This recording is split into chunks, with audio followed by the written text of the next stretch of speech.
Pantalla. Sí, doctora, se ve. Sí, Doc, perfecto. Bien, vamos a empezar entonces.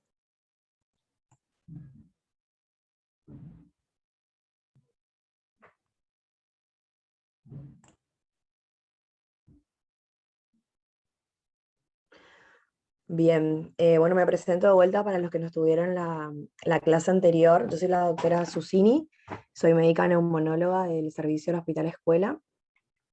El tema de hoy es la enfermedad pulmonar obstructiva crónica, como todos la conocemos como EPOC. Estas son las guías que ustedes van a tener después, le va a quedar en el PowerPoint como referente, como para ir a ampliar el tema. Son las últimas actualizadas, es la guía Gold, que es la que viene a la izquierda, que se actualizó el año pasado. Está también lo que son la Sociedad Española de Neumonología, que es la CEPAR, y también la LAT tiene su aval en esta guía, que es la Sociedad Latinoamericana de Tórax. Los objetivos de la clase, bueno, es definir a la enfermedad pulmonar obstructiva crónica, saber bien cómo hacemos el diagnóstico de esta enfermedad y su prevalencia en Argentina. Segundo, una vez que tenemos el diagnóstico, poder valorar la severidad de la enfermedad según las diferentes guías, que vamos a ver cómo uno puede valorar a esta enfermedad. Analizar los diferentes fenotipos y tratamientos según las guías actuales, es decir, cómo se manifiesta esta enfermedad, ahora vamos a ver según cada persona. Y definir el tratamiento finalmente, no solo en la fase estable de la enfermedad, sino también cuando el paciente tiene exacerbaciones de su EPOC. Que eso también, bueno, ustedes lo van a ver por ahí, lo que hagan guardias y demás, cómo es el manejo de esta patología cuando está exacerbada.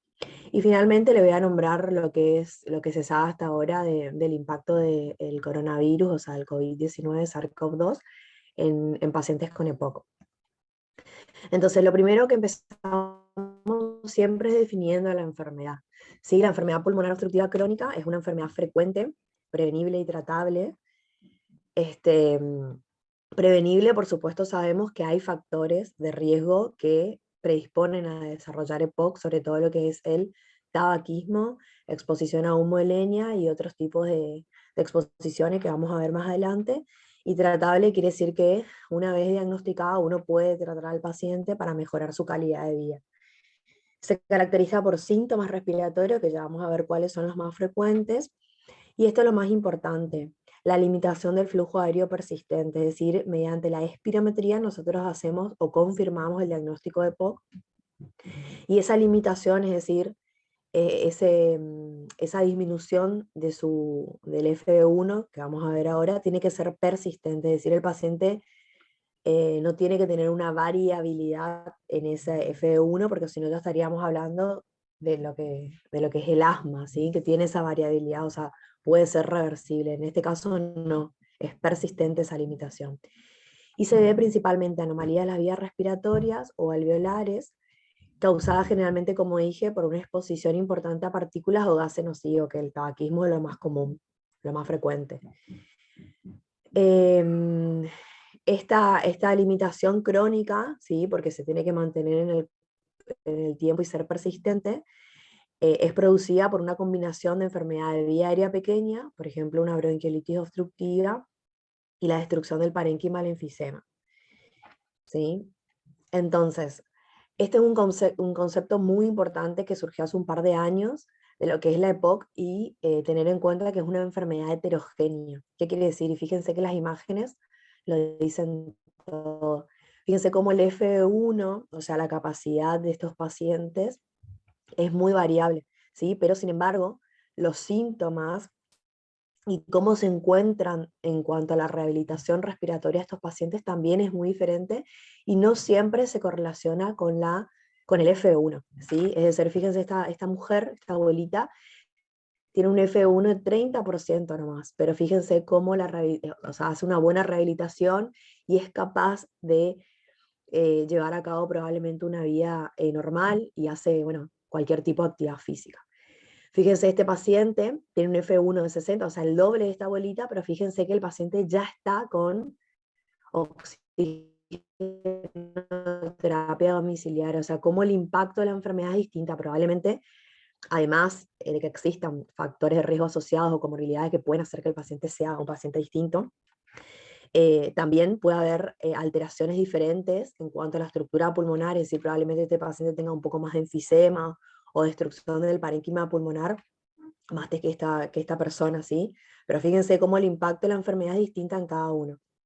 Y fíjense esta mujer que tiene un F1 80%, que es bien, y lleva a cabo una vida totalmente normal. Entonces, perdón. La etiología de la enfermedad pulmonar obstructiva crónica puede ser, obviamente, el tabaquismo y contaminantes externos, que es lo más común.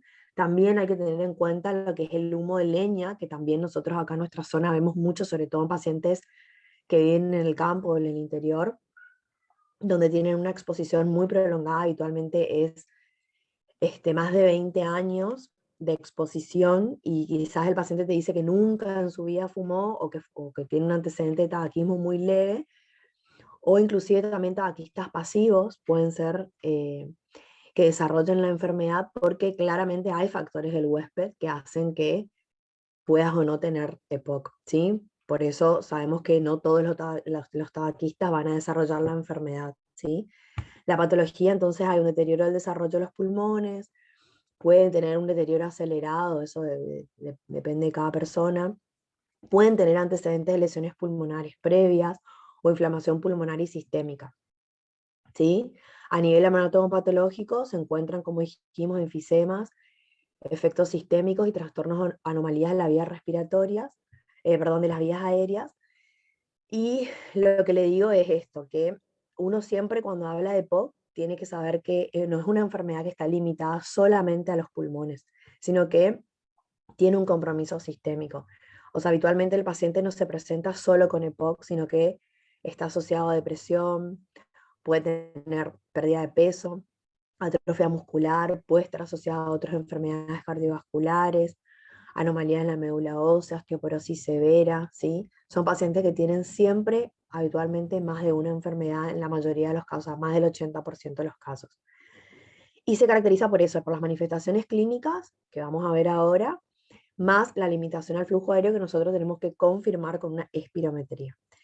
Esto es un poco de la epidemiología a nivel del país, que este es el EPOCAR, que es un estudio que se hizo en Argentina para ver la prevalencia de EPOC a través de encuestas, fíjense acá en resultados, los marco, y la prevalencia de EPOC fue del 14,5%. Pero cuando hicieron un análisis, determinaron que existe un subdiagnóstico del 77%, ¿sí? O sea, que hay un 77% de pacientes que podrían tener EPOC y no están diagnosticados, ¿sí?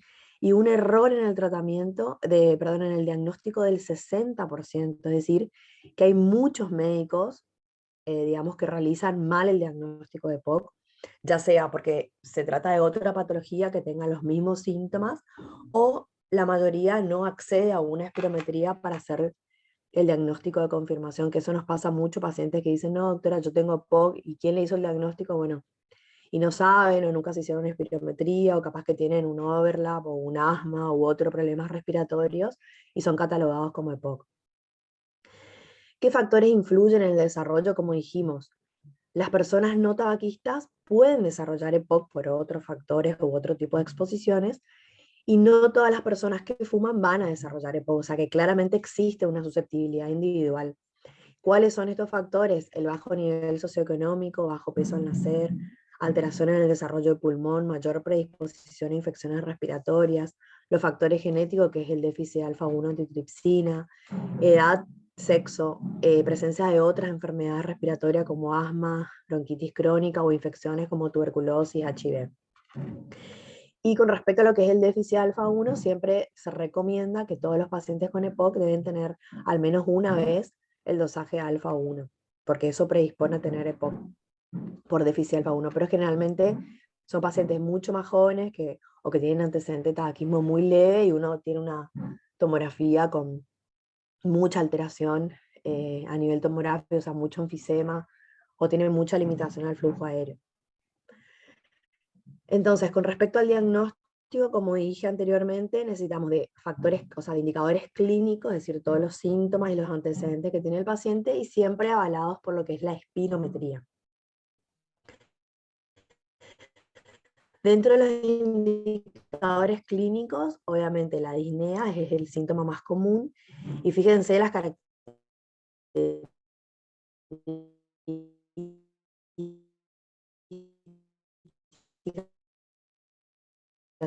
que tiene la disnea habitualmente progresiva,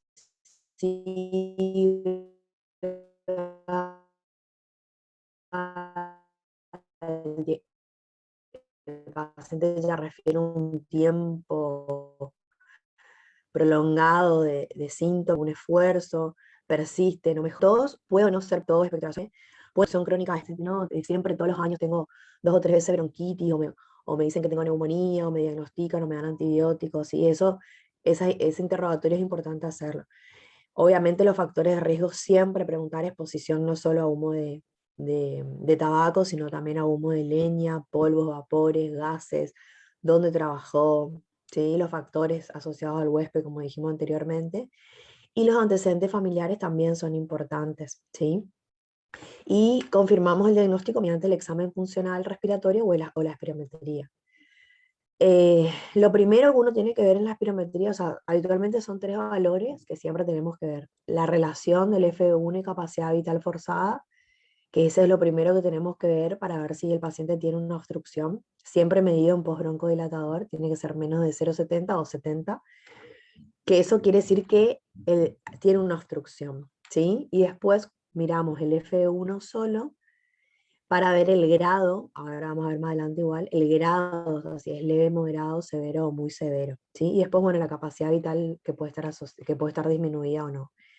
Fíjense, esta es la curva, flujo-volumen, que es lo que nosotros vemos habitualmente en el espirómetro. Todo esto que está acá abajo, o sea, el volumen total, es lo que nos da la capacidad vital forzada del paciente, o sea, el total de aire que el paciente puede sacar habitualmente en 6 segundos, que ronda aproximadamente entre los 4 y los 5 litros, según obviamente una tabla que se saca según el sexo, la edad, el peso, la talla y demás, pero aproximadamente de 4 litros, ¿sí? Esto está medido en litros. Entonces, la capacidad vital forzada, o sea, es todo lo que él puede sacar después de una aspiración forzada, es más o menos 4 litros. De estos 4 litros, en el primer segundo, tiene que sacar en lo posible más del 80%, o sea, el F1, que significa volumen expiratorio forzado, en el primer segundo tiene que sacar de estos 4 litros el 80%, ¿sí? Y eso es lo que mide la severidad. Y cuando uno hace la relación, obviamente si se trata de obstructivo, normal o restrictivo. Cuando es menos de 0,70 o 70, acuérdense que es un patrón obstructivo, y después, según lo que él saca en el primer segundo, es lo que nos va a dar la severidad. ¿Se entiende hasta acá? Sí, doctora. Sí, bien. Bueno, entonces hay muchos en cuanto a la clínica o al diagnóstico precoz o para hacer como esos screening, como llaman. Existen muchos cuestionarios donde uno en atención primaria a la salud o estando en consultorios cuando no es especialista puede tener, inclusive los pacientes pueden tener disponibilidad en las páginas, digamos, son cuestionarios para detección de POC.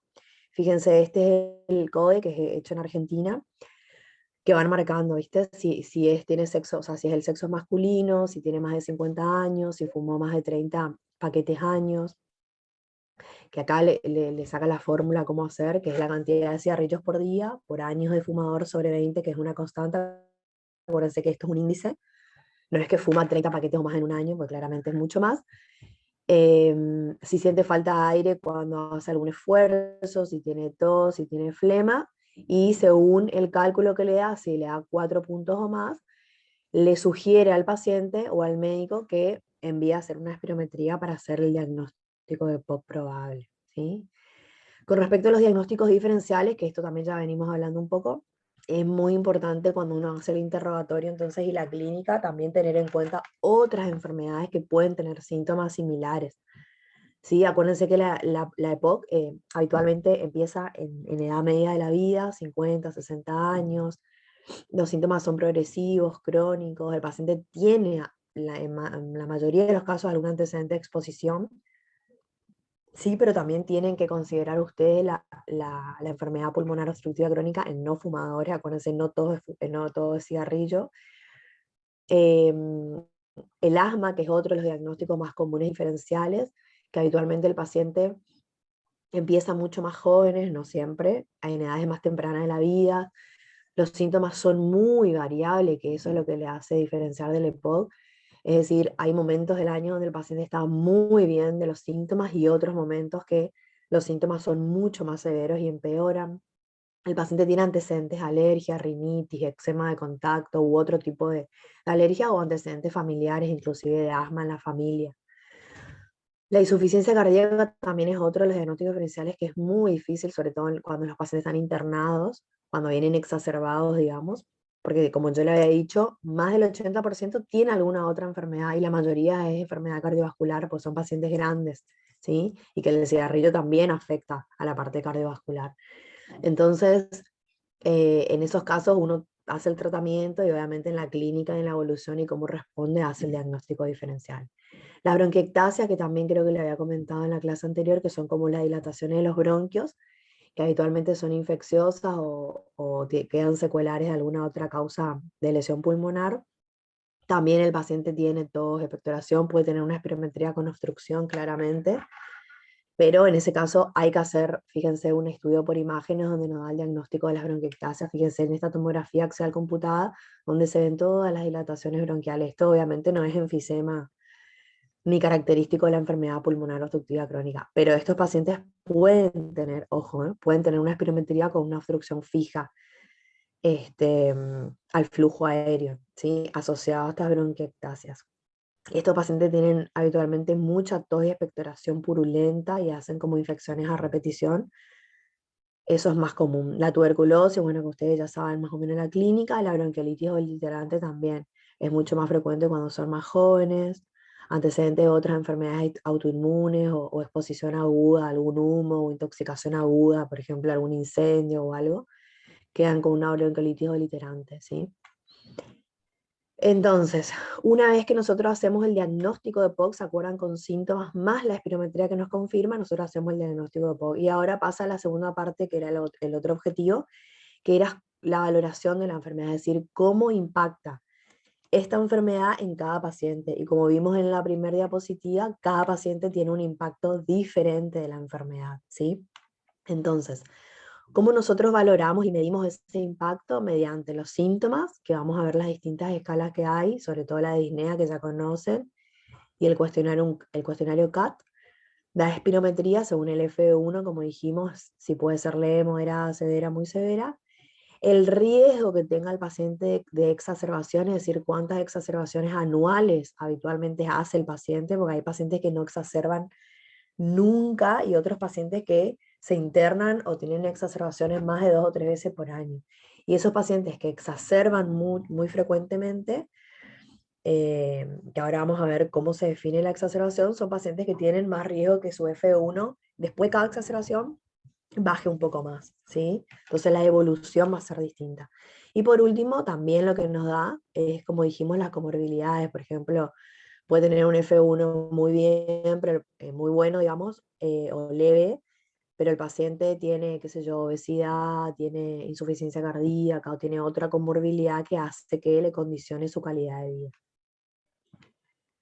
Entonces, la valoración de los síntomas, esto es lo que le dije, que es lo que es los grados de disnea que ustedes ya conocen, y el cuestionario CAT, ¿sí? Que lo que hace es medir según una puntuación que va del 0 al 5 en cada preguntita, como ustedes ven acá, y se otorga un puntaje que habitualmente es de 10 o más, el paciente tiene muchos síntomas, o menos de 10, el paciente tiene síntomas escasos, ¿sí? Entonces fíjense si nunca tosió, o sea, evalúa la tos, la presencia de flema, la opresión en el pecho, la disnea a esfuerzos, ¿sí? La disnea cuando hacen actividades domésticas, si se sienten seguros al salir de su casa, ¿sí? Si duerme sin problema o si tiene mucha o poca energía. Todo eso evalúa este cuestionario y según esto le otorga un puntaje según los síntomas. Con respecto al otro punto de valoración de la enfermedad, que es la espirometría, como ya dijimos hoy, según el FEV1, que es lo otro que tenemos que ver después de esta relación que nos confirma la obstrucción, es leve cuando el F1 es más del 80%, ¿sí? O sea, ¿qué significaba que sea el F1 más del 80%? ¿Cómo lo leen a esto? Que expira el 80% del volumen en el primer segundo. Exacto. Su volumen, su capacidad pulmonar total, el 80% lo expulsa en el primer segundo, ¿sí? Moderada es de 50 a 80, severas de 30 a 50 y muy severas menos del 30%.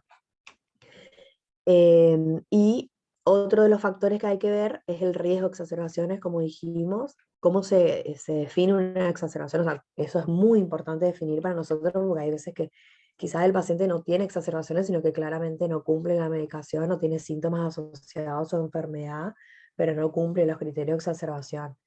Entonces, es un episodio agudo donde los síntomas que habitualmente el paciente los tiene hace mucho tiempo se agravan, ¿sí? De un día para otro o en el transcurso de la semana, ¿sí? Habitualmente el factor pronóstico de las exacerbaciones frecuentes, como ya dije, son 2 o más por año, ¿sí? Y el riesgo también de exacerbar se incrementa a medida que se agrava el F1. O sea, habitualmente los pacientes que tienen un F1 más deteriorado son los que exacerban más frecuentemente. Y también el hecho que el paciente necesite hospitalizarse en cada exacerbación también le da como un pronóstico más severo al paciente, ¿sí? Hay exacerbaciones que pueden cursar en forma ambulatoria, pero si el paciente necesita internarse, sí es un factor de mal pronóstico. Y esta es una evaluación combinada que proponen las guías GOL. O sea, la evaluación combinada propone tanto las guías GOL, que es la americana, y la guía española, que es la CEPAR. La evaluación combinada que propone la guía GOL lo divide, fíjense, esta cuadrícula donde ustedes tienen en 4 grupos, según todo lo que estuvimos viendo anteriormente, según los síntomas del paciente y según cuánto exacerban, ¿sí? Fíjense, le da un grupo A, B, C o D. Y según este grupo donde está el paciente, las guías lo que hacen es proponer un tratamiento más individualizado, ¿sí? Y todo esto está hecho ¿por qué? Por la heterogeneidad de la enfermedad, como dije en el primer slide. O sea, al ser una enfermedad que impacta muy diferente en cada paciente, se necesita hacer esta fenotipificación o esta clasificación para nosotros poder saber qué tratamiento le damos al paciente. Entonces, fíjense, el grupo A son pacientes que tienen pocos síntomas, según el cuestionario que vimos, que es el CAT menos de 10, poquitos síntomas y casi no exacerba nada, o sea, que es un paciente se puede decir que es un paciente leve, ¿sí? El B ya son pacientes muy sintomáticos, pero que no exacerban mucho, ¿sí? Entonces a esto se le puede agregar algún otro tipo de medicación para controlar los síntomas. El C son pacientes poco sintomáticos, pero que tienen muchas exacerbaciones, y las exacerbaciones son 2 ambulatorias o cuando necesitan al menos una hospitalización anual. Y el D sí ya es el paciente como más severo porque tiene muchos síntomas y tienen muchas exacerbaciones anuales. Y bueno, esto del GOL, o sea, GOL 1, 2, 3 y 4, según el F1, como que lo deja apartado de los grupos, justamente, acuérdense del primer slide por esto, que hay pacientes que tienen muy buen F1, pero quizás tienen muchos síntomas y tienen muchas exacerbaciones y bueno, no entra en el grupo, ¿sí? Y esto es la fenotipificación o la clasificación que propone la guía española, ¿sí? Que lo que hace la guía española, bueno, es prácticamente lo mismo porque fenotipifica, o sea, los clasifica también para darle un tratamiento más dirigido a los pacientes. Y ellos lo dividen, fíjense, en agudizador, no agudizador, o tipo enfisematoso o bronquíticos crónicos, que si uno se pone a ver, los bronquíticos crónicos son los que más síntomas tienen. Y los enfisematosos, bueno, también tienen, pero más disnea que bronquitis.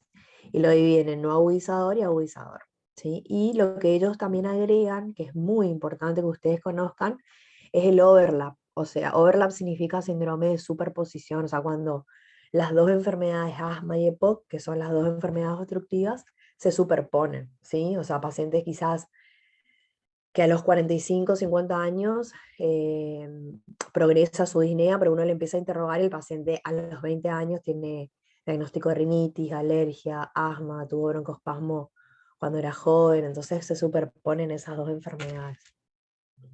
Que ahora vamos a ver cómo se define, que está acá. Esta es la definición de ACOS, o síndrome de solapamiento, superposición asma-EPOC, overlap, todas esas formas de llamarla está bien. Fíjense, son pacientes mucho más jóvenes que tienen antecedente de tabaquismo, tienen una espirometría con una obstrucción fija, o sea, porque tienen una relación de FU, incapacidad vital, menos del 70% después de la prueba postbroncodilatadora.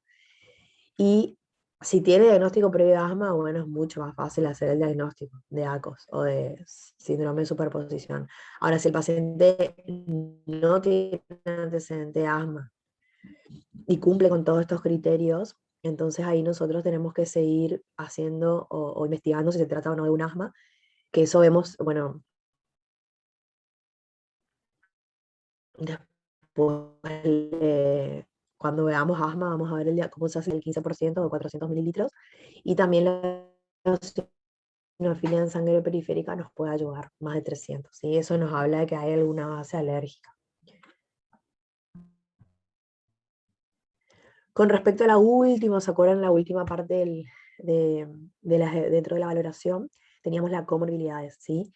Entonces, como dijimos, la EPOC habitualmente no se presenta sola, son pacientes que tienen muchas otras enfermedades y las comorbilidades son muchas, ¿sí?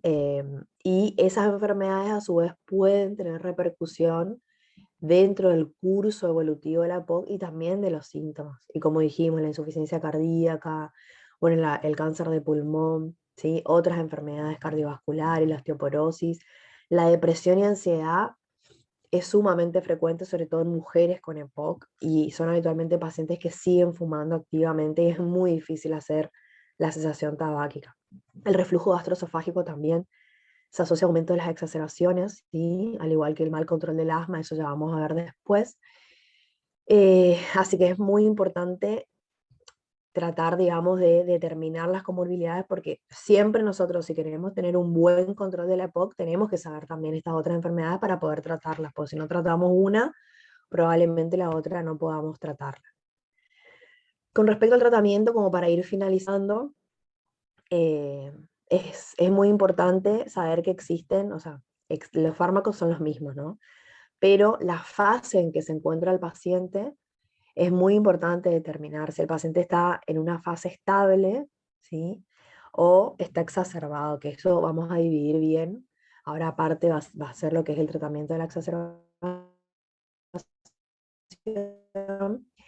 Y también que existen dos tipos de tratamiento, todo lo que sea fármacos y todo lo que sea no farmacológico. Acuérdense que los pacientes, de vuelta, vuelvo a repetir, son pacientes que tienen otras comorbilidades como la depresión, la ansiedad, puede haber obesidad, entonces uno tiene que hacer tratamiento no farmacológico en este caso, apoyos con psiquiatras, psicoterapia, actividad física, toda la parte de rehabilitación también es sumamente importante. Bueno, y después obviamente la vacunación y demás, que eso también vamos a ver. Entonces, lo primero es la fase estable, ¿sí? Fíjense que esta imagen resume todo lo que es el tratamiento en la fase estable. Primero, lo primero que uno tiene que hacer, fume o no el paciente, es que, la cesación tabáquica o el consejo de que el paciente deje de fumar o que nunca fume si tiene diagnóstico de POC por otra causa, ¿sí? Entonces, nunca, el cigarrillo el peor enemigo. La parte de rehabilitación o el tratamiento no farmacológico y el tratamiento farmacológico que lo ven acá, que esto hay, bueno, miles de dispositivos, miles de formas de suministrar los distintos medicamentos, pero es importante que ustedes sepan algunas cosas particulares en cuanto al tratamiento. Los objetivos del tratamiento en general es reducir los síntomas o por lo menos aliviar. Hay síntomas que los pacientes tienen que saber que no se le van a ir, sobre todo aquellos pacientes que tienen enfisema, o sea, la disnea asociada con enfisema y más, que uno puede mejorar, pero habitualmente no se van los síntomas porque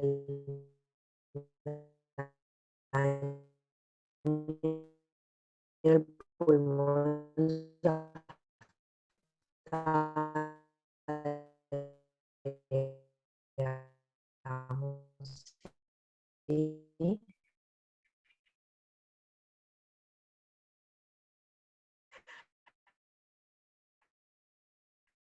El único que tienen todas las siglas como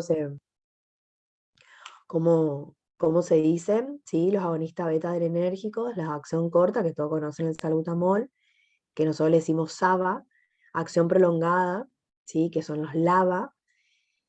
Después tenemos los antimuscarínicos o anticolinérgicos, también de acción corta, el ipratropio, que son los que más comúnmente usamos, sobre todo en la guardia, y los que más hay, digamos, en la salud pública, que es el salbutamol y el ipratropio.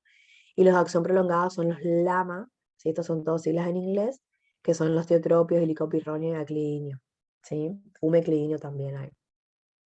Y los corticoides inhalatorios también son los que frecuentemente hay en salud pública, lo que tienen por ahí más acceso, el huesonil, fluticasona, beclometasona y mometasona. Las metilsantinas, que son aminofilinas o teofilinas, que prácticamente ya se dejaron de usar en EPOC, porque tienen muchos efectos cardiovasculares, y los inhibidores de fosfodiesterasa 4, que es el roflumilaz, que se usan para pacientes ya en Gol D, ¿sí? El último estadio cuando ya no funcionan otros tratamientos. Entonces, como yo le dije, la combinación o la evaluación combinada era justamente para, según cada grupo, qué medicamentos dar, ¿sí? Entonces, el grupo A siempre se empieza con un LAMA o un LABA, ¿sí? O un broncodilatador solo. Ya el grupo B, como tiene muchos síntomas, ya tiene más tos, expectoración, bronquitis, acá se puede asociar 2 broncodilatadores o también en algunos casos, si persisten los síntomas, se puede agregar un corticoide inhalatorio, ¿sí? Que eso es, como yo dije anteriormente, siempre la base son los broncodilatadores. Fíjense, el grupo C ya son pacientes muy exacerbadores, aunque tengan pocos síntomas, ya se agrega los corticoides inhalatorios, pero siempre probando LAMA y LABA antes. Y el de ella, bueno, tiene habitualmente triple terapia, el LAMA, LABA, corticoides, ¿sí? Acá se puede ver, si son muy exacerbadores, se puede considerar utilizar otros tratamientos como el roflumilaz que dije y la citromicina, ¿sí? Pero en general tienen que saber que en todos la base son los broncodilatadores, tanto o anticolinérgicos o beta-adrenérgicos, LAMA o LABA, ¿sí? Y los corticoides, si son muy exacerbadores o si tienen muchos síntomas, se pueden beneficiar con los corticoides inhalatorios. Entonces, los dispositivos, como le dije, son miles, o sea, hay muchas formas de administrar y las formas de presentación son distintas. Y lo más importante, como son habitualmente personas mayores que tienen otro tipo de dificultades, algunos tuvieron ACV, no tienen fuerza y demás, hay que tratar de individualizar, o sea, qué dispositivo le queda mejor a cada enfermo. Y eso es sumamente hacer, o no lo saben hacer, es como que si no estuviesen haciendo tratamiento. Entonces es muy importante elegir el tratamiento y también el dispositivo, ¿sí? Y siempre observar cómo hace, o hay veces que a los abuelitos le hacen los inhaladores con la aerocámara y le hace algún cuidador o algún familiar, poder ver cómo es la técnica que utilizan, porque si no, no sirve de nada el tratamiento. Entonces, como dijimos, los broncodilatadores son la base del tratamiento de la POC estable, que son los LABA y los LAMA, ¿sí? De acción prolongada.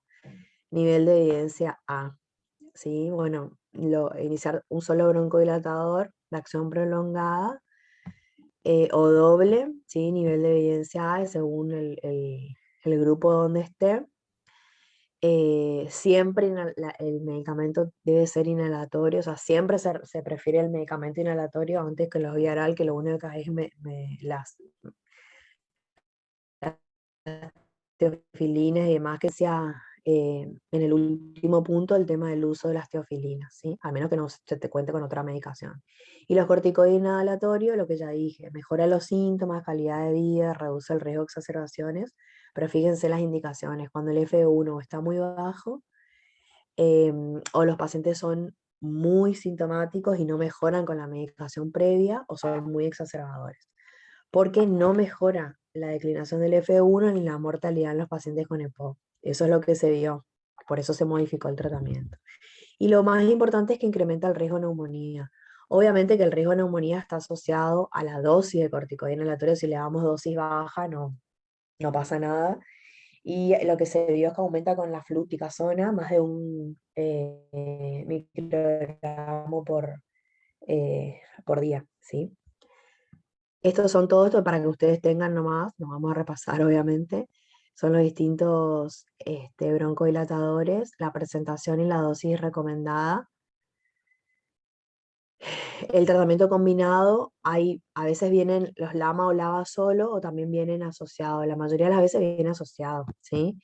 Estas son todas las asociaciones que pueden ver acá, que tampoco es importante que sepan, sí, que con que sepan que el tratamiento son los broncodilatadores de acción prolongada ya es suficiente.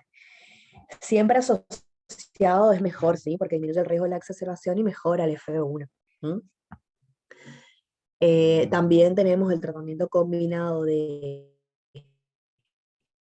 LABA o LAMA, o sea, un broncodilatador de acción prolongada con corticoide inhalatorio, como dijimos, y también dijimos en qué momento dar, ¿sí? Y estos son los otros que ya nombramos, que son las teofilinas, que eso vía oral, pero que no se usan o se prefieren no usar.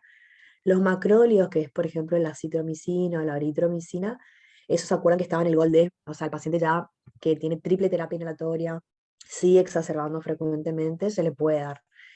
El tema con los macrólidos es que tienen, o sea, siempre uno tiene que evaluar la ototoxicidad y la cardiotoxicidad, ¿sí?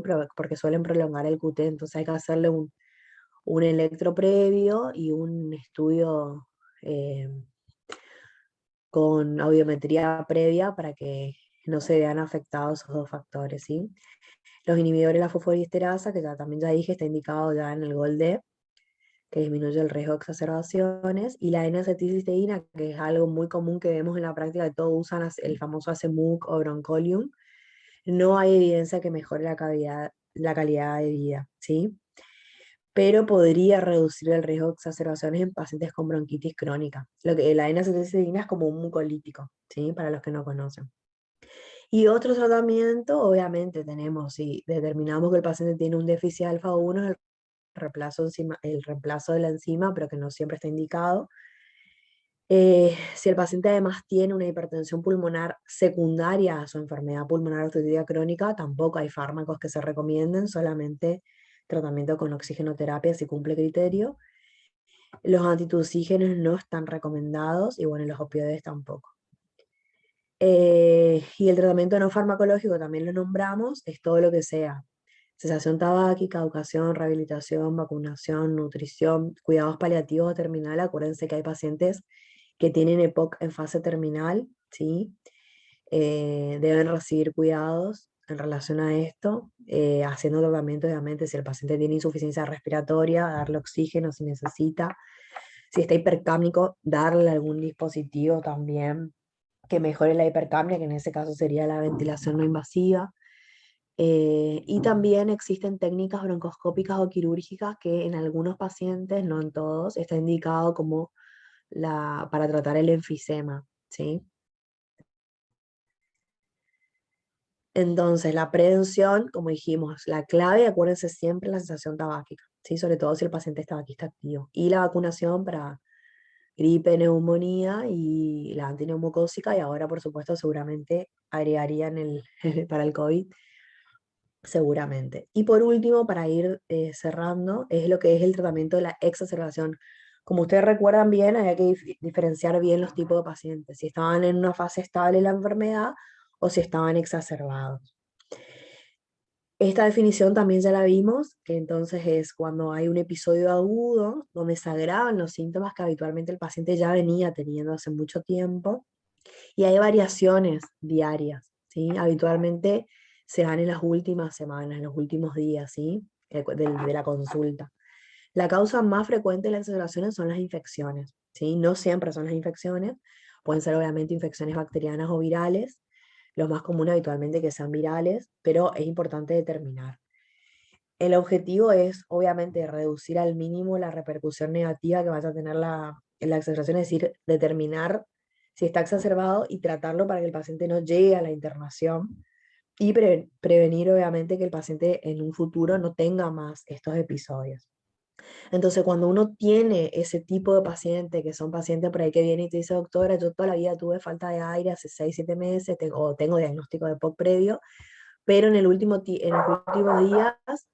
tuve fiebre, tos, expectoración purulenta, tengo más disnea que antes, entonces en esos pacientes hay que sospechar que no esté exacerbado. Entonces lo primero que tenemos que hacer es evaluar la gravedad, o sea, definir si nosotros le vamos a poder tratar en su casa al paciente, o sea, en forma ambulatoria, o si el paciente tiene criterio de internarse para hacerse ventilación no invasiva o oxígeno, ¿sí? Eso es sumamente importante en la primera evaluación. Entonces, ¿de qué depende esa evaluación? Obviamente, de lo que sienta el paciente, si está en insuficiencia respiratoria, si tiene neumonía en la radiografía de tórax, si tiene una alteración en el electro, el hemograma, si el paciente está muy anémico, si tiene signos de infección, ¿sí? Y en este contexto no se recomienda hacer una espirometría, porque obviamente que no, la espirometría va a tener un F1 probablemente mucho más bajo de lo que tenga, y además el paciente por todos los síntomas no va a poder hacer una buena espirometría, entonces no está recomendado hacer durante la exacerbación. Las indicaciones a cuando nosotros decimos, bueno, este paciente se va a quedar a recibir el tratamiento internado, ¿sí? Entonces, cuando los síntomas son muy graves, ¿sí? Está muy taquicárdico, muy taquipneico, mal patrón ventilatorio, ¿sí? Insuficiencia respiratoria aguda, aparición de signos como, por ejemplo, obviamente cianosis. Además, el paciente uno puede pensar que puede estar algo de tenga algo de sobrecarga, o sea, tenga edema de miembros inferiores. El paciente probablemente son pacientes de los que ya tienen diagnóstico previo, ellos ya te dicen, doctora, hace 5 días ya empecé a tomar mi corticoide, pero no mejoro. Bueno, esos pacientes ya tienen un tratamiento médico inicial al que no responden, o sea, probablemente le tengas que internar. Cuando tengan comorbilidades graves asociadas, sobre todo el tema de la arritmia, insuficiencia cardíaca, o que en la casa no pueda cumplir con la medicación, ¿sí? Que tenga, bueno, la falta de lo que ya dije, la parte clínica, cambio en el estado mental, obviamente, que persiste hipoxémico o necesite ventilación no invasiva. La base de la exacerbación, acá también de vuelta, vienen los broncodilatadores, pero en este caso, ¿qué creen ustedes? ¿Que van a ser los broncodilatadores acción prolongada o acción corta? Acción corta porque Corta. Muy bien. Perdón, los broncodilatadores de acción corta, que ¿cómo se llamaban? ¿Cómo eran las siglas? ¿Se acuerdan? Saba. Saba. Muy bien. ¿Cuáles serían? Los que conocemos salbutamol. todos. Eso, Mm. salbutamol y el ipratropio, que sería el anticolinérgico de acción corta, ¿sí?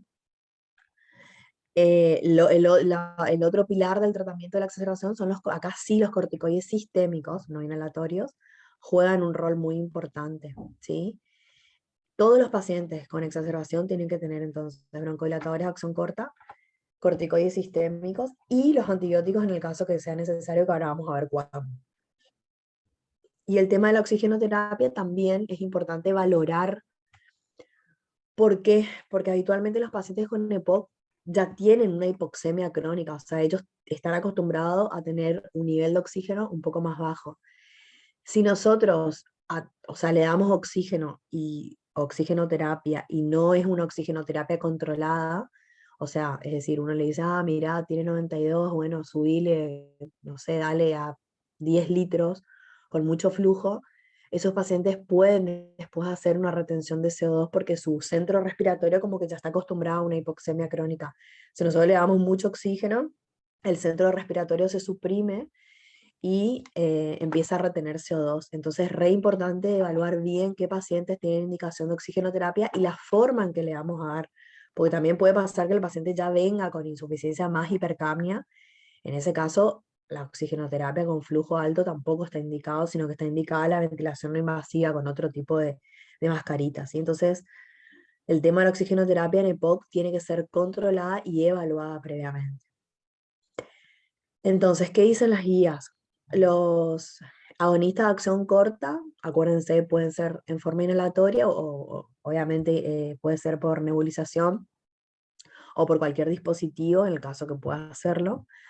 Es mejor, digamos, algunos hablan de que hay una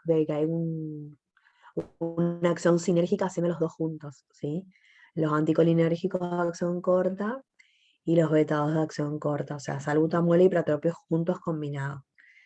Con respecto a los corticoides sistémicos, mejoran el F1 y acortan el tiempo de recuperación, o sea, hacen que los pacientes se recuperen más rápido.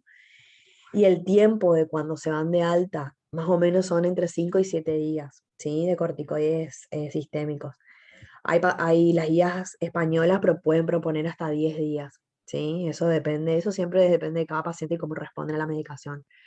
Los antibióticos, que me parece algo muy importante y que hay que empezar a hablar, es el uso irracional de antibióticos. Ustedes, después, bueno, de la era del COVID, van a ver, nuestro principal problema futuro va a ser las resistencias a los antibióticos que hay, porque la gente, los médicos en realidad, y la gente también, pues se automedica innecesariamente con antibióticos, ¿sí? Entonces, cuando están indicados, ¿cuándo estarían indicados? Cuando el paciente tiene signos de infección claramente, el paciente tiene fiebre, hay un aumento de la cantidad del esputo o cambian las características del esputo, es decir, se vuelve más verdoso, amarronado, o obviamente hay neumonía por radiografía o exámenes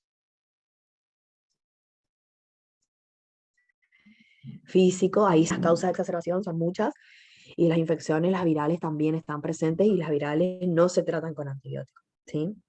El uso de metilsantina no está recomendado porque puede producir muchos efectos adversos, sobre todo cardiovasculares. Y como dije, la ventilación puede ser no invasiva o invasiva. Obviamente la intubación está indicada en algunos pacientes cuando ya llegan muy deteriorados, o sea, con trastorno del sensorio, mal patrón ventilatorio y demás, o inestabilidad hemodinámica. Pero siempre, esto es importante también que tengan en cuenta, siempre se prefiere iniciar con una ventilación mecánica no invasiva, o sea, le pueden salvar la vida a un paciente con EPOC. Un paciente con EPOC que entra a ventilación mecánica es muy difícil que salga, o va a ser muy difícil sacarlo. Pero si el paciente tiene indicación de ventilación mecánica no invasiva, antes uno puede probar unas horas previas antes de llegar a la ventilación invasiva, ¿sí? Que sería, no sé si alguna vez escucharon el CPAP o el BiPAP, esas serían las ventilaciones no invasivas. Entonces, oxigenoterapia, fíjense que el objetivo es la saturación, cómo cambia cada 88 a 92, ¿sí? O sea, nuestro objetivo es que el paciente sature esto, o en este rango, y también según lo que satura él habitualmente, ¿sí? Pero no lograr una saturación de 98% porque son pacientes que ya vienen con hipoxemia crónica, como le dije. Hay que hacer controles frecuentes del estado CO-base, sobre todo cuando se le pone oxígeno, para que no pase, que es lo que dijimos, la hipercapnia, que el paciente no empiece a retener la CO2. Y considerar ventilación no invasiva cuando el paciente venga con hipoxemia más acidosis, o sea, una acidosis respiratoria, cuando tenga disnea, que tenga síntomas como de fatiga inminente de los músculos respiratorios, ¿sí? O que uno le ponga el oxígeno y a pesar de eso el paciente persiste hipoxémico. Entonces ahí tiene que pasar a BNI antes de llegar a la ventilación invasiva. La ventilación invasiva, que ya es la intubación, siempre, obviamente, cuando el paciente no tolera, porque la BNI es re difícil de tolerar, porque imagínense que es una máscara con una presión continua positiva. El paciente tiene incapacidad para eliminar secreciones, tiene inestabilidad hemodinámica, está confuso, porque para la BNI se necesita que el paciente colabore mucho. Entonces, si el paciente no va a poder colaborar o tiene todos estos factores, directamente vamos a la ventilación invasiva, ¿sí? Entonces, los antibióticos, como ya dije anteriormente, los síntomas, cuándo dar los antibióticos, incremento de disnea, aumento de volumen de esputo o de la purulencia. Los gérmenes más comunes es el neumococo, Haemophilus, Moraxella y Pseudomonas. Y bueno, obviamente que el tratamiento con antibióticos, cuando tiene indicación, reduce la mortalidad, ¿sí? Y bueno, acá abajo le puse lo que es la procalcitonia, que en realidad es un marcador que nos permite a nosotros, en pacientes internados, saber si necesita o no un antibiótico o hasta cuándo darle tratamiento antibiótico.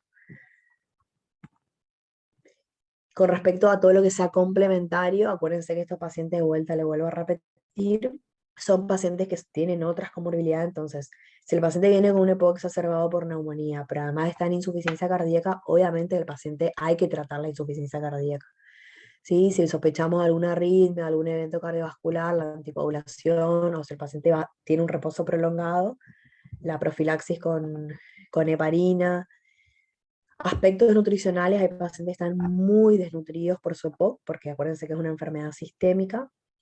Eh, Hay pacientes que necesitan, sobre todo tabaquistas muy severos y que siguen fumando, necesitan que se le empiece algún tratamiento de reemplazo nicotínico durante la internación, porque si no son capaces de, o sea, tienen su síndrome de abstinencia y es muy difícil de controlar, son capaces de escaparse del hospital para ir a fumar, nos ha pasado. Y el tema de la rehabilitación respiratoria, o sea, empezar la rehabilitación ya durante la internación, ¿sí? Eso es sumamente importante. Y por último, esta creo que es la última diapositiva, les prometo, es sobre COVID y EPOC. Esto es lo que se sabe, digamos, algunos estudios, hay miles de estudios de COVID asociados a factores de riesgo. Fíjense, no sé si escucharon hablar de los AC2, que son como los receptores que se encuentran en los tejidos y son los que son los receptores a los que tiene más susceptibilidad el virus. Y se determinó, fíjense, que en pacientes fumadores activos y pacientes con EPOC, estos, o sea, los receptores, estos AC2 a donde se fija habitualmente el virus, tienen más receptores, o sea, tendrían mayor severidad, entre comillas, de infección, ¿sí? Fíjense, los EPOC o los EPOC asociados a tabaquismo activo son los que más concentraciones de los receptores AC2 tienen. Y con respecto a lo que es las complicaciones durante la internación por COVID, fíjense, si bien el número de pacientes es distinto acá, no miren los números absolutos, sino miren en porcentajes. ¿Sí? Fíjense que los pacientes con EPOC tuvieron mayor porcentaje de este porcentaje sería, no miren los números absolutos, pues son mucho menos el grupo de EPOC, por supuesto. El porcentaje, fíjense, es mucho mayor de shock séptico, de síndrome de estrés respiratorio, bueno, en el agudo, ¿sí? Compromiso renal, ¿sí? Coagulación intravascular diseminada o la coinfección por bacterias u hongos, ¿sí? Es mucho más frecuente en pacientes con EPOC. Muy bien, ahora vamos a hacer 2 casos clínicos rápido, como hicimos el viernes, ¿sí? A ver, ¿alguien que quiera leer? O pregunto yo. Leo, doctora, si le parece. ¿Cómo es tu nombre? Mi nombre es Facundo Min. Bueno, siempre los mismos igual. La idea es que puedan participar todos. Pero bueno, sí lee Facundo. Bien, paciente masculino de 60 años de edad con antecedente de tabaquismo, 40 paquetes al año, que refiere iniciar hace más de 6 meses con dinea clase funcional 2, tos y expectoración blanquecina, por lo que consulta. EF, Examen físico. examen físico, signos vitales conservados, saturación al 98% al aire ambiente, disminución de murmullo vesicular en ambos hemictórax. En las pirometrías tenemos un índice de fracción de lesión capacidad vital forzada del 65. Acuérdate, Facundo, Ah, es el F1 es volumen expiratorio forzado en el primer segundo sobre capacidad vital forzada. Esa sería la relación. ¿Te claro, acordás? sí, Sí, sí, bueno, sí, la relación disculpe. es de 65. ¿Cómo tenía que ser para definir una obstrucción? Menor del 70. Perfecto. Entonces, ese nos da el dato de que se trata de una Un patrón obstrucción. obstructivo. Sí. Y después, ¿qué es lo que mirábamos? Después mirábamos otra vez el FEV1, que Ajá, el tiene, F1, que que tiene, fíjate, acá yo le puse en litros, que serían los valores absolutos, pero el que importa es el porcentaje, ¿sí? ¿Qué tenía que ser porcentaje es? menor a 80. Exacto. Mayor a 80 es leve, entre 80 y 50 era. Moderado. Exacto. Entonces ¿cómo definirías esta espirometría? Que presenta un patrón obstructivo moderado. Perfecto, muy bien, patrón obstructivo moderado. Y la capacidad vital forzada es normal, porque tiene que ser más de 80%, así que eso es nada normal, ¿sí? Y Sí. en la radiografía, alguien que quiera describir la radiografía que no sea Facundo.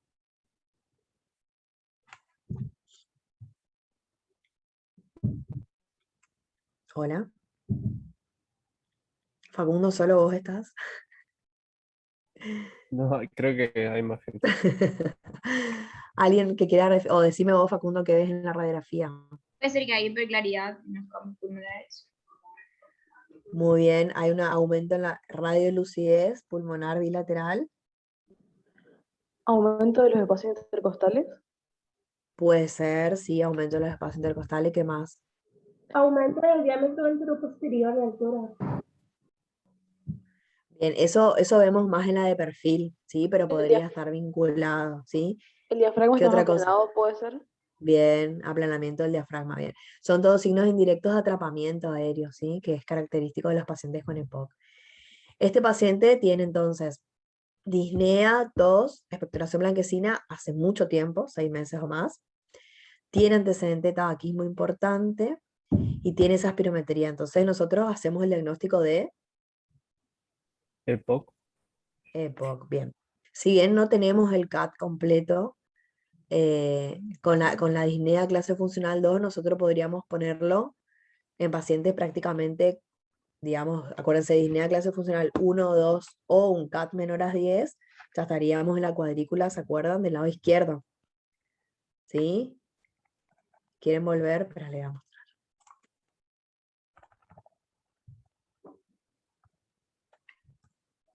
A ver, acá. No, acá está la otra. Fíjense esta, ¿sí? Disnea clase funcional 0,1 en realidad, ¿sí? Sería más de 2, pero 2 entra todavía en esta, o CAT menor a 10 que no tenemos, entraría en este lado, ¿sí? Y aparentemente la paciente no refiere exacerbaciones en el último año, ¿sí? Porque ya viene hace más de 6 meses con los síntomas. No parece exacerbada. Entonces, ¿en qué grupo estaría? Grupo A. Grupo A. Muy bien. Entonces, vamos al tratamiento. ¿Qué tratamiento iniciarían? Administrarle un broncodilatador, en este Eso, caso de larga acción, no de corta. acción prolongada, exactamente. Puede ser LAMA o LAVA, ¿sí? O si tienen combinado, lo pueden dar combinado. Pero LAMA o LAVA estaría bien como para iniciar. Perfecto. Muy bien. ¿Y qué otra cosa le darían a la paciente? Recomendación de que deje de fumar. Muy bien. Que deje de fumar. ¿Qué otro tipo de recomendación?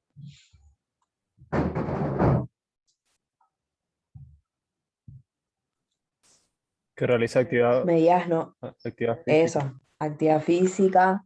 Bien. ¿Qué otra cosa? La rehabilitación. Rehabilitación. Muy bien, si es necesario. ¿Qué otra cosa? Lo no farmacológico. Lo que uno tiene más en, La o sea, alimentación. más en cuenta. Sí, alimentación, muy bien, sazón tabáquica y algo que podemos hacer o Psicoterapia. indicar siempre. Psicoterapia. Sí, eso en realidad entraría dentro de lo que es la cesación tabáquica, que eso vamos a ver en otra clase. Está la psicoterapia para dejar de fumar, o si obviamente tiene otro tipo de antecedente de depresión u otra enfermedad psiquiátrica, sí. Pero acuérdense las dos cosas más importantes, el no farmacológico. A ver si está- Esto. ¿Lo ven? La vacunación. Eso, la vacunación. ¿Sí? Acuérdense siempre, el calendario de vacunación traten de cumplir con todos sus pacientes, ¿sí? Muy bien. Este otro, el último caso, ¿quién lee que no sea Facundo?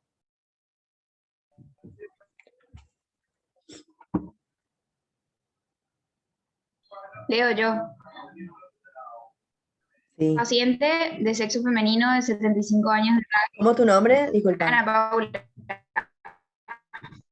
Ana Paola, dale. con antecedentes de tabaquismo leve, exposición a humo de leña por más de 40 años, con Sí. diagnóstico de POC hace más de 2 años, en tratamientos con corticoides inhalatorios más LAVA. Sí. Refiere iniciar con tos y expectoración purulenta hace 7 días, progresión de disnea, clase funcional 2 a clase funcional 3 a 4. En el examen físico, taquicardia, taquipnea, saturación en 90%, se ausculta roncus y sibilancias bilaterales. Bien. ¿Qué es lo más probable que pase con esta paciente? Tiene una exacerbación. Una exacerbación. Exacto. Esto es fácil porque el paciente ya tiene diagnóstico previo y fíjense qué es lo que le da la pauta que está exacerbada la paciente. La La persona- disnea. Los síntomas. Ay, Que empeoran los síntomas. Eso, fue en los últimos 7 días, progresaron los síntomas, que son la disnea principalmente, y la tos y expectoración purulenta aparentemente agregó, ¿sí? Muy bien, y ustedes, con este examen físico y esta radiografía, ¿ustedes dónde la tratarían a esta enferma? Internación. La internarían, bien. ¿Y qué le pondrían o sea, qué indicaciones le darían inicialmente? Un broncodilatador de acción corta. Bien. Broncodilatadores de acción corta, en forma de Corticoide nebulización. intravenoso. ¿Cómo? Corticoide intravenoso. Exacto, corticoides sistémicos, que serían endovenoso. Muy bien, ¿qué más le agregarían? Puede ser Antibióticos. antibióticos. Antibióticos, muy bien, sobre todo por la tos de expectoración purulenta, ¿sí? La radiografía, acuérdense siempre pedir el par. Hay un área que es el área retrocardíaca. Esta paciente parece que tiene un poquito de cardiomegalia. Habría que sacarle el índice, pero probablemente tenga una insuficiencia cardíaca asociada. Pero el área retrocardíaca en una radiografía de frente no se ve, ¿sí? Entonces, por ahí ustedes les pueden ocultar rales y ver una radiografía normal de frente, pero en la del perfil pueden ver el área retrocardíaco que tenga algún tipo de infiltrado, ¿sí? Entonces, le darían SABA o SAMA, corticoides broncodilatadores de acción corta en forma de nebulización o de PAF, muy bien, cada 4 o 6 horas se pueden arreglar. Le darían corticoides sistémicos, endovenosos, le darían antibióticos, ¿y qué más? Oxígeno. Es oxígeno, muy bien, está saturando 90. ¿Cuánto era nuestro objetivo en un EPOC? 98. 92. No, 92, 93, sí.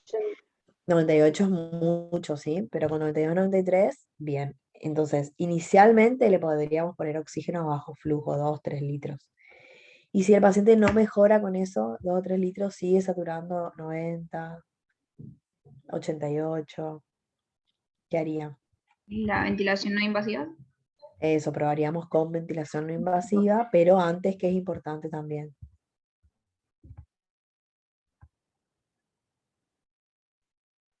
Determinar que El hay estado que ácido hacerlo base. control. Eso, el estado ácido base. Siempre cuando ingresan le hacen un estado ácido base y después de las 3, 4 horas de ventilación, de oxigenoterapia o inclusive a algunos pacientes a la hora que se le puede hacer, uno ya le puede controlar eso, ¿sí?